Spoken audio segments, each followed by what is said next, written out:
Quels sont les types de récepteurs de l'histamine? Les récepteurs H1, situés dans les bronches, l'intestin et les vaisseaux sanguins, provoquent des réactions allergiques comme la bronchoconstriction et la vasodilatation. Les récepteurs H2, présents dans la muqueuse gastrique, stimulent la sécrétion d'acide chlorhydrique. Les récepteurs H3, localisés surtout au niveau nerveux, inhibent la libération d'histamine et modulent certains neurotransmetteurs. Pourquoi les antihistaminiques ne sont-ils pas des produits d'urgence en cas de choc anaphylactique?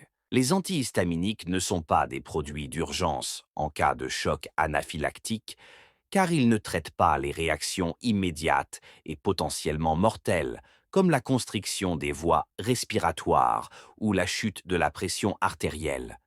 L'adrénaline, quant à elle, agit rapidement en provoquant une vasoconstriction pour augmenter la pression artérielle, en dilatant les bronches pour améliorer la respiration et en inhibant la libération d'autres médiateurs inflammatoires, ce qui en fait le traitement de première ligne. Quel médicament est utilisé pour la production d'histamine? La tritocaline est un médicament qui aide à réguler la production d'histamine. Plutôt que de bloquer l'histamine, elle inhibe l'enzyme histidine décarboxylase, responsable de la conversion de l'histidine en histamine.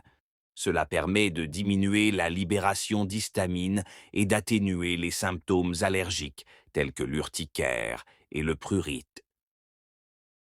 Quelles sont les manifestations localisées des allergies? Les manifestations localisées des allergies incluent des symptômes cutanés comme l'urticaire, éruption de boutons rouges et démangeaisons, et l'œdème de Quincke, gonflement rapide des tissus sous-cutanés, notamment au niveau des lèvres et des yeux. Les manifestations respiratoires comprennent les rhinites allergiques, inflammation de la muqueuse nasale avec écoulement et congestion, et l'asthme allergique, difficultés respiratoires liées à une inflammation des voies respiratoires. Quels sont des exemples d'allergènes? Les allergènes sont des substances qui déclenchent des réactions allergiques chez les personnes sensibles.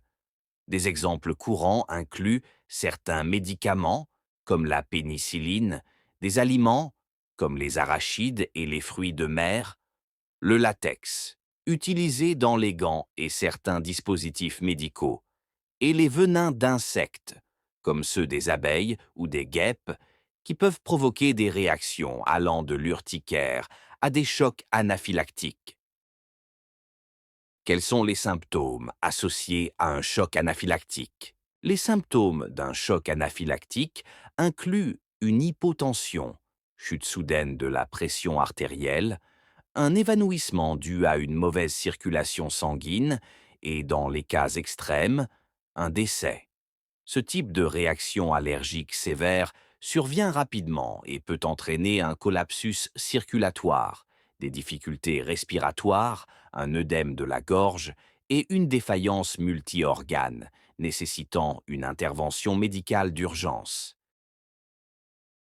Quel rôle joue l'héritage génétique dans les allergies? L'héritage génétique joue un rôle important dans le développement des allergies, car certaines personnes héritent de prédispositions génétiques qui les rendent plus susceptibles de développer des réactions allergiques. Cela explique la présence d'allergies familiales, où plusieurs membres de la même famille peuvent être affectés par des troubles allergiques similaires, comme l'asthme, la rhinite allergique ou l'eczéma. Quels sont les effets secondaires des antihistaminiques H1? Les antihistaminiques H1 peuvent provoquer des effets secondaires tels que la somnolence et l'excitation, en particulier les antihistaminiques de première génération. Ils peuvent également entraîner des effets anticholinergiques comme la sécheresse buccale et la constipation. Les phénothiazines injectables, un sous-groupe d'antihistaminiques, peuvent causer des chocs anaphylactiques. D'autres effets secondaires incluent des réactions cutanées, comme des éruptions, et des troubles digestifs, tels que des nausées et des douleurs abdominales. Quelles sont les caractéristiques des antihistaminiques?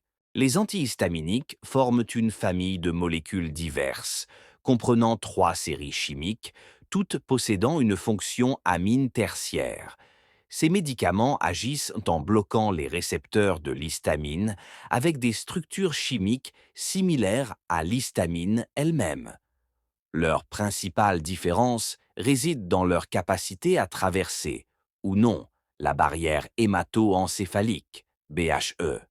Certains peuvent provoquer de la somnolence, car ils traversent la BHE, tandis que d'autres, dits non sédatifs, n'ont pas cet effet.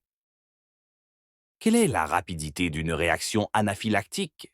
Une réaction anaphylactique survient généralement dans les 5 à 20 minutes suivant l'exposition à l'allergène, car c'est une réponse immunitaire immédiate. Lors de cette réaction, le système immunitaire libère rapidement des médiateurs inflammatoires comme l'histamine, ce qui entraîne des symptômes graves tels que l'hypotension, des difficultés respiratoires et un œdème nécessitant une prise en charge d'urgence.